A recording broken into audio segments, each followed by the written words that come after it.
কবিতাৰ শিৰোনাম জনমভূমি, কবি নলিনীবালা দেৱী। মেলিলোঁ প্ৰথম চকু তোমাৰ কোলাতে আই, জনমৰ আদিম পুৱাত মুদিম আকৌ চকু তোমাৰ কোলাতে শুই, জীৱনৰ শেষ সন্ধিয়াত মৰাৰ পাছতো যেন পাওঁহি আকৌ ঠাই চেনেহৰ শীতলী কোলাত। ভাগৰুৱা আত্মাই শেষৰ জিৰণি লয়, জিৰাবহি তোমাৰ ছায়াত। পখী হৈ আকাশৰ বুকুত ফুৰিম উৰি, বাহ ল'ম ওখ বিৰিখত।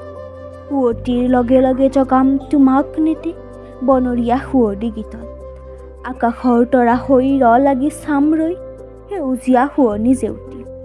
জোনাকত মিল হৈ বিমান পথত ৰৈ, উৰি ৰাতি কৰিম আৰতি। হিমালয় পৰ্বতৰ শুকুলা টিঙত গৈ, ফুলিৰাম মানসী বিলত। মলয়াৰ চোৱৰত পাৰিজাত ৰেণুসানি, ধুলাম তোমাৰ চৰণত।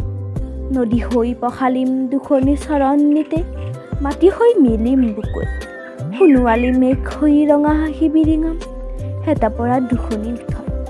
তোমাৰ ই ধূলি বালি, তোমাৰ আকাশ বায়ু, আই মোৰ সৰগৰ বাস। তুমি মোৰ মৰতৰ পুণ্য মুকুতিৰ ভূমি, তুমি মোৰ তীৰ্থৰ প্ৰভাস।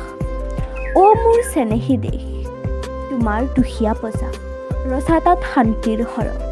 ক'ত পাম এনে প্ৰীতি সৰল প্ৰাণৰ ভাষা, সেৱাৰ মহিমাময় দেৱ দুখীয়াৰ ভগা বজা। একোখনি তীৰ্থ তাত, একোখনি পুণ্যৰ আশ্ৰম। মৰিলে পুনৰ আহি দুখীয়া দেশত মোৰ লওঁ যেন পুনৰ জনম।